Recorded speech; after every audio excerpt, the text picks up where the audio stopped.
In the 30s, black musicians like Louis Armstrong had built a cultural bridge between white and black America.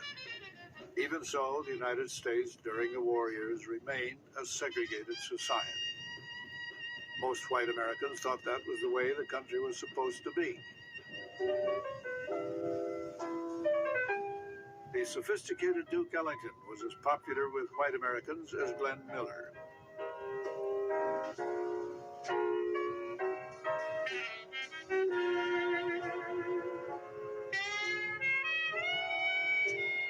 White Americans admired the talents of black musicians and entertainers, Eddie Anderson and Cab Calloway, Lena Horne, Billie Holiday, but they continued to exclude most black Americans from the political and social system.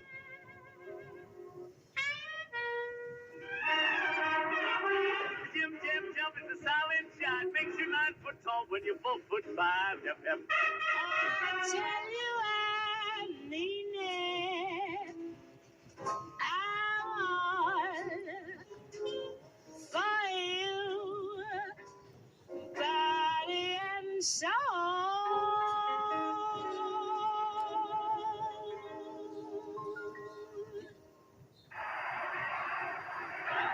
When Joe Louis defeated the German heavyweight Max Schmeling, many white Americans with no sense of irony saw it as democracy's victory over Hitler's doctrine of Aryan racial superiority. One documentary about wartime boom towns was unusually frank in depicting black poverty in the South, but racial segregation did not seem to be an issue for the government filmmakers. Mobile, as every American city of any size, had its slums before the war. But when a nation is at war, it becomes clear that the health and welfare of each affects the health and welfare of all. Lack of comfort, lack of rest, illness breeding in conditions like these mean time lost from production. Each citizen living poorly weakens the fabric of the society in which all of us live. These people and these conditions, too, suddenly become a problem to be faced in solving the health and housing complexities of a congested war town. Slum clearance projects had been the local private enterprise of a few high-minded, far-sighted individuals. But in Mobile, such projects as these have become one of the obligations of good government. They are rented only to certified colored war workers and are equipped with auditoriums, playgrounds, and day nurseries to take care of the children while their parents are working in the war plants. Even the nursery schools were segregated.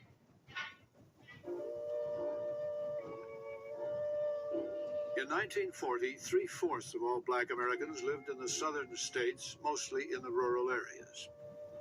The war brought a tremendous shift in population, as hundreds of thousands of blacks left their homes and went looking for war work. Those who found jobs in the cold industrial north were hard-pressed to find adequate housing. There was no paternalism in Detroit. Blacks found themselves competing with unsympathetic whites, not only for jobs, but for a place to live. Racial animosity, which simmered beneath the surface of American society, erupted in Detroit in the summer of 1943. 25 blacks and 9 whites were killed in the riot. 700 people were injured. 600 were put in jail.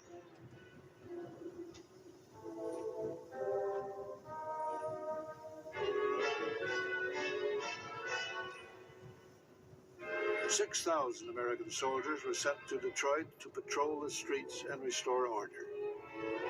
There was more racial violence in New York, Philadelphia, Chicago, and other places in the North. The National Association for the Advancement of Colored People enrolled 500,000 new members during the war. CORE, the Congress of Racial Equality, was founded in 1942 and staged a few sit-ins and demonstrations.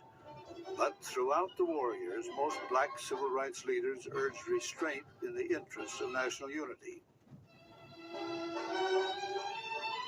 Many black leaders hoped that once the war was over, sympathetic whites like Eleanor Roosevelt would lead the nation towards racial equality.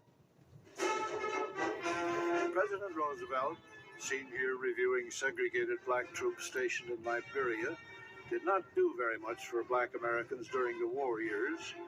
National unity and winning a war, so he seemed to believe, required maintaining the racial status quo. Even so, he remained extremely popular among blacks. Not until Vice President Harry Truman succeeded FDR were the armed forces desegregated by presidential order.